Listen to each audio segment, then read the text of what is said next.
Hey friends, welcome back to Healing Out Loud with Jay. I just want to remind you I'm not healed yet. I am still in the middle of it. But along the way, I've been making a few small changes that's actually been helping. Now, these are not magic fixes, but they are real steps that's been helping me move forward.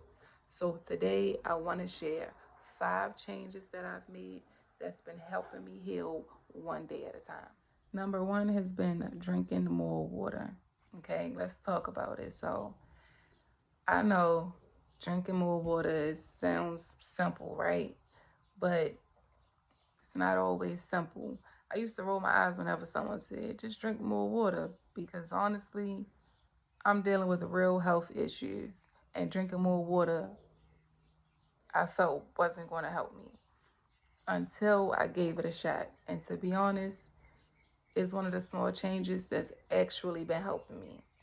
I started paying attention and tracking how much water I've actually been intaking, and I realized it really wasn't enough, especially dealing with chronic illness. Hydration isn't just a wellness tip, it's a necessity.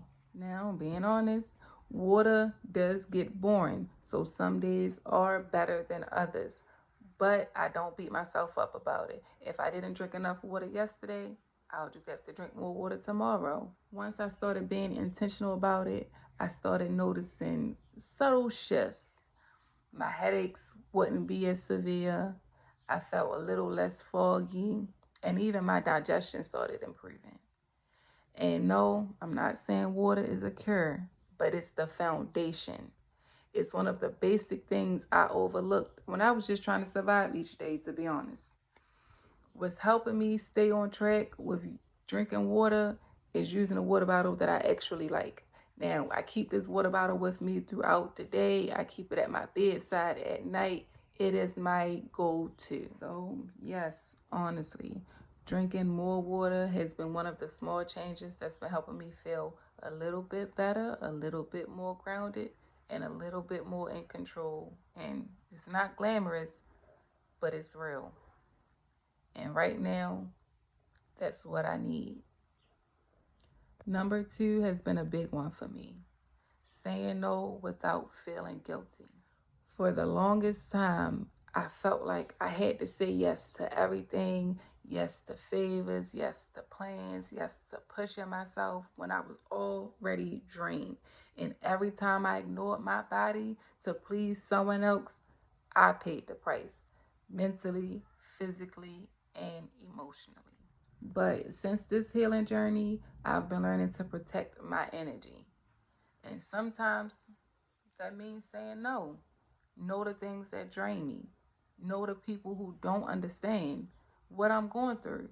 No to the pressure to pretend I'm okay when I'm really not. And I cannot lie, at first, it was uncomfortable. It was like I was being selfish or letting people down. But over time, I started realizing that setting boundaries isn't rude, it's necessary. Especially when you're dealing with chronic illness, you only get so much energy in a day, and you have to use it wisely. Saying no to others has allowed me to say yes to myself, to rest, to breathe, to be present. It doesn't mean I don't care about others. I'm finally caring about me too. Now, number three is all about movement, but not the kind I used to think I had to do. So, before I really tuned into my body, I believed that if I wasn't breaking a sweat or pushing through pain, it didn't count as exercise. I forced myself into workouts that left me completely wiped out. And instead of helping me heal, they only made me worse. Now I'm shifting my mindset. I've learned that gentle movement can be powerful, especially when you're healing. Some days it's stretching in bed or taking a slow walk outside and letting the sun just hit your skin. Other days it's just standing up, rolling my shoulders, or doing a little deep breathing. That counts as well. There's no pressure, no finish line, just tuning into what my body needs in the moment. And it's not just physical. Gentle movement has helped me mentally and emotionally too. It reminds me that I'm still capable, that I'm not stuck, that even on my hard days, I can still do something kind for my body. So if you're in the middle of healing, know this: you do not have to push to make progress. Sometimes the most powerful thing you can do is slow down and let that be enough. Number 4 is something that's been helping me mentally and emotionally, and that's creating a calm morning routine. Now, I'll be real with you. Not every morning goes perfectly. Some days I wake up in more pain and exhausted or anxious about the day ahead. But on the days I can, I try to start slow, soft, intentionally. It doesn't have to be a long list of habits. Sometimes it's just lighting a candle, sipping warm tea, or even saying a prayer. I might write a few thoughts in my journal or just sit in silence for a few minutes and just breathe. This small pocket of peace in the morning, it grounds me. It reminds me that healing isn't a race, it's a rhythm. And starting my day with calm instead of chaos makes it easier to face what comes next. I don't do it perfectly, and that is okay. But having that little ritual, that moment for me, has been a game changer, especially when life feels heavy. If you're on a healing journey, maybe ask yourself, what's one small thing I can do in the morning that feels gentle? Start there and let it grow.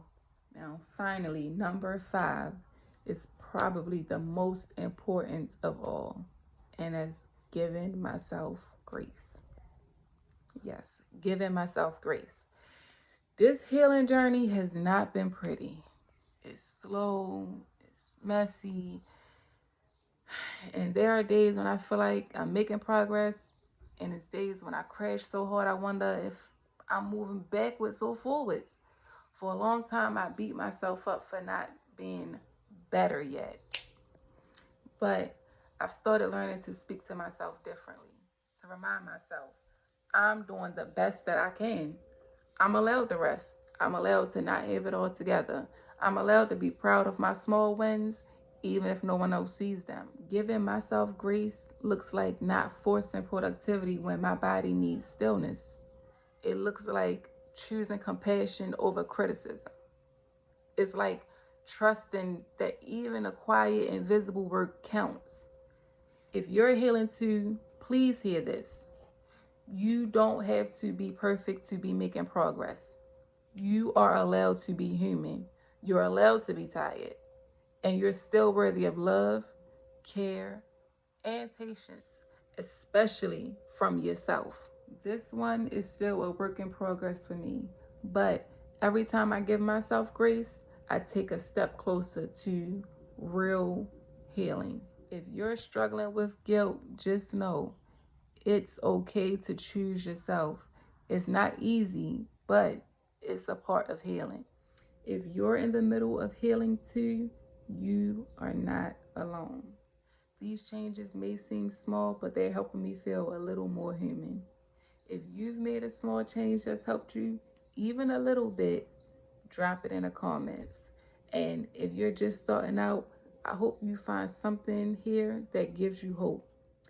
Make sure you subscribe if you want to walk this healing journey together. Until next time, take care of yourself.